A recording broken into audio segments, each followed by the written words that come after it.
बिस्मिल्लाहिर्रहमानिर्रहीम। अस्सलाम वालेकुम जी नाजरीन, मैं प्रोफेसर मोहम्मद नईम अवान इस वक्त आप सबसे मुखातिब।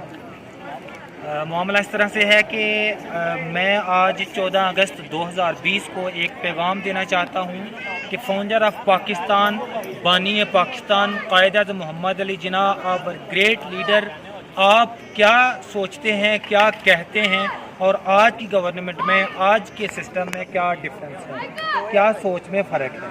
तो एक चीज़ गौर करें आप कि कायद मोहम्मद अली जिन्ना 1947 में यानी 1947 में कराची में एक जलसे से खिताब के दौरान आपने फरमाया कि education is a matter of life and death. Education एक मौत और ज़िंदगी का मामला है।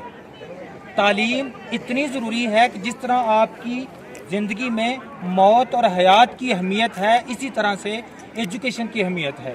Education is the matter of life and death. लेकिन दूसरी तरफ आज के दौर में देखें कि छोटी मोटी परेशानियां आ जाती हैं तो सबसे पहले स्कूल्स को, कॉलेजेस को बंद किया जाता है। क्या इनकी अहमियत को क्यों आज नहीं हम समझ पा रहे?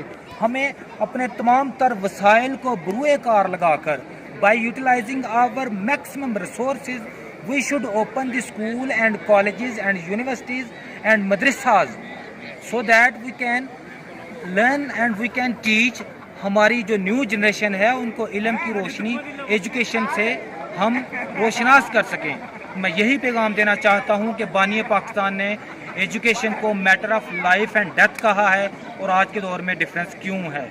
तो बस यही गुजारिश है गवर्नमेंट से भी, इंतज़ामिया से भी और सब चाहने वालों से कि तालीम को अहमियत दें और इदारों को जल्द अज जल्द तमाम तर एहतियाती तदाबीर को बरूए कार लाकर इसको ओपन किया जाए। जज़ाकुमुल्लाहु खैरा। अस्सलामु अलैकुम वरहमतुल्लाहि वबरकातुहू।